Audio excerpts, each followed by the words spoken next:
Hello everyone! Welcome back again to our YouTube channel. So for today's video is mag-upload tayo ng video all about mathematics. And one of the lessons na na-encounter natin is all about divisibility rules in number 1 to 5. So, in my next video is dudugtungan ko siya ng number 6 to 10. So, for today's video, yung pag-uusapan natin ay divisibility rules.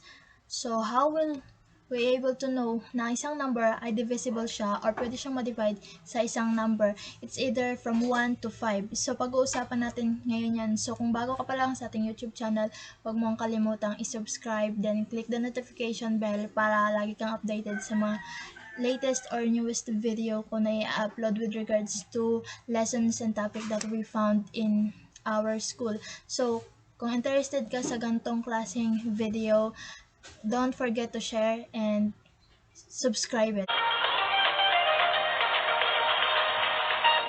So, now let's proceed to divisibility rules number 1 to 5.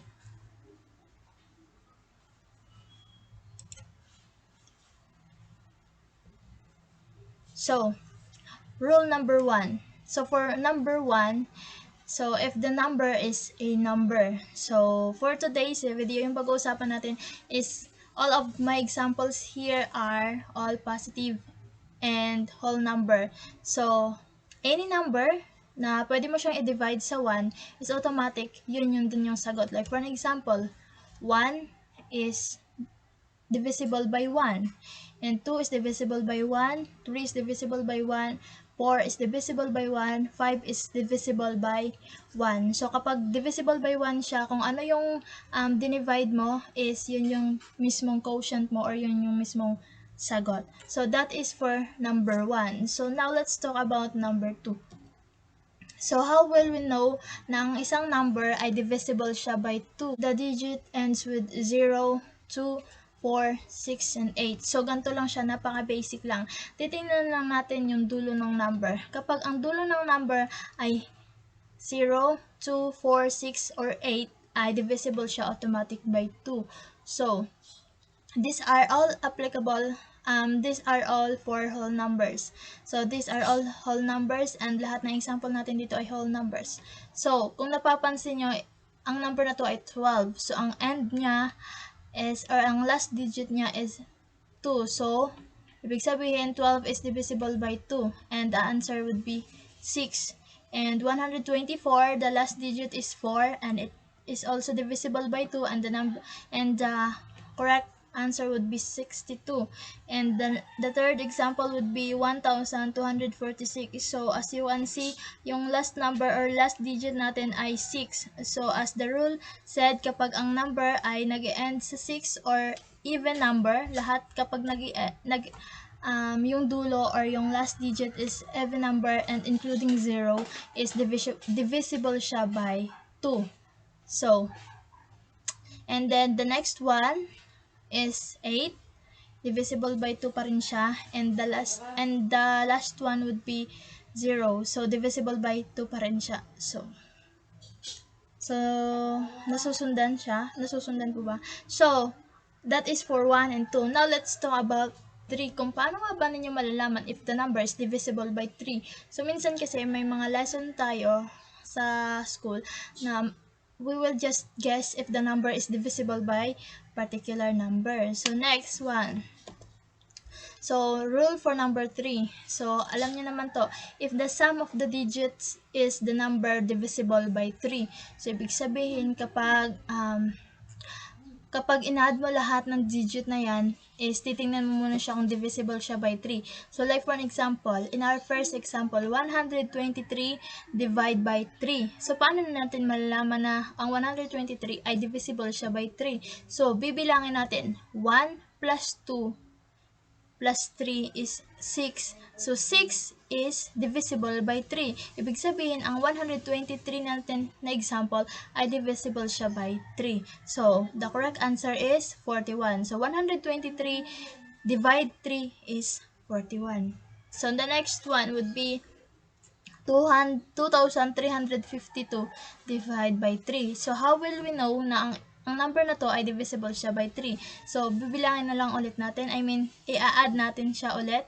So, we have 2 plus 3 is 5, plus 5 is 10, plus 2 is 12. So, 12 is divisible by 3, right? It's 4. So, itong number na 2,352 divide by 3 would be, the answer would be 784.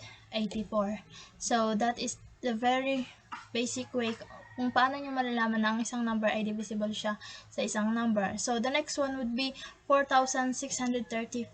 So, malaki na siya. So, now, let's count. I mean, let's add the digits. So, we have 4 plus 6 is 10, plus 3 is 13, plus 5 is 18. So, 18 is divisible by 3. Yes, it's divisible by 3 because 18 divided 3 is 6. So, if that's so, then this number is divisible by 3. And the quotient would be 1,545. So, this one. So, it has a lot of zeros. And then, all you have to do is just to count and to add the following digits. So, we have 1 plus 0 plus 0 plus 0 plus 0 plus 2 is 3. So, 3 is divisible by 3. So, this number, 100,002 is divisible by 3. And that is 33,334. So, I hope na nasundan po ninyo yung rule for number 3. So, ganun lang po. I-add natin yung digit at kung divisible by 3 siya, so ibig sabihin that particular number, that particular example is divisible by 3 automatic siya. Okay? Then, the next one. Number 4. For rule number 4.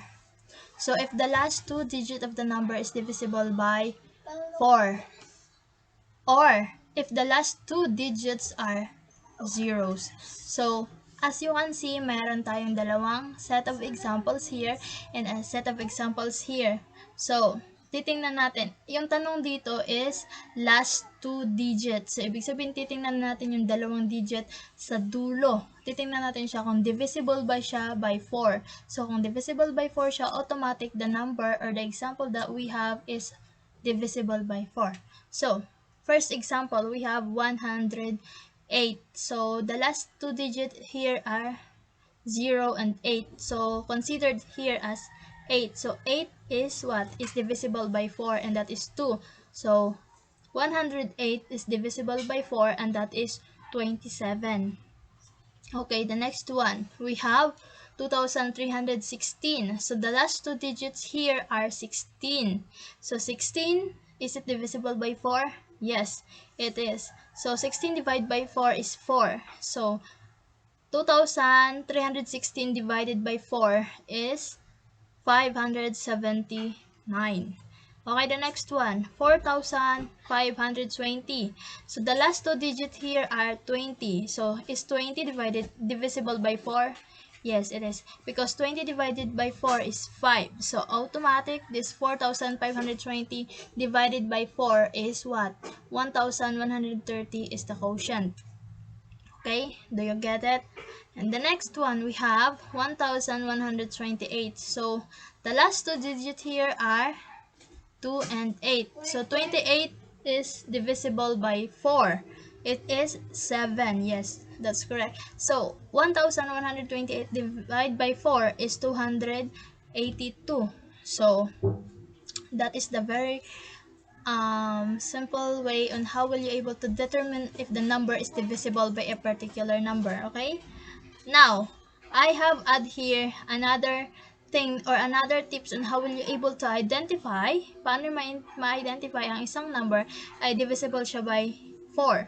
So, I add here as if the last two digits of the numbers are end with zeros. So, as you can see here, this number 100, 1,200, and 10,400 are end with two zeros. So, 100 is divisible by 4. Yes, it's 25. And 1,200 is also divisible by 4 and it's 300. And the next one would be 10,400 and it was divisible by 4 and it is 2,000 600. So that is the simple way on how we'll be able to determine if if that particular number is divisible by 4. Okay, now let's proceed to number 5. Okay, how will you able to determine if that number is divisible by 5? And it is very simple.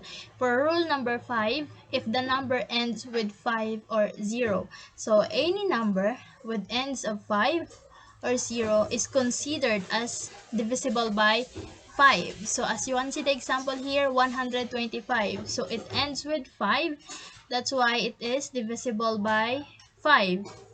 So the quotient here is 25. 125 divided by 5 is 25. Okay? Now, let's take a look at the second example. 1,250 divided by 5. So, it ends with 0. So, the quotient is 250. Okay. The third example is 13,325. It ends with 5 and yet it is divisible by 5 again. So the quotient is 2,665. And then the fourth example or the last example is 10,020.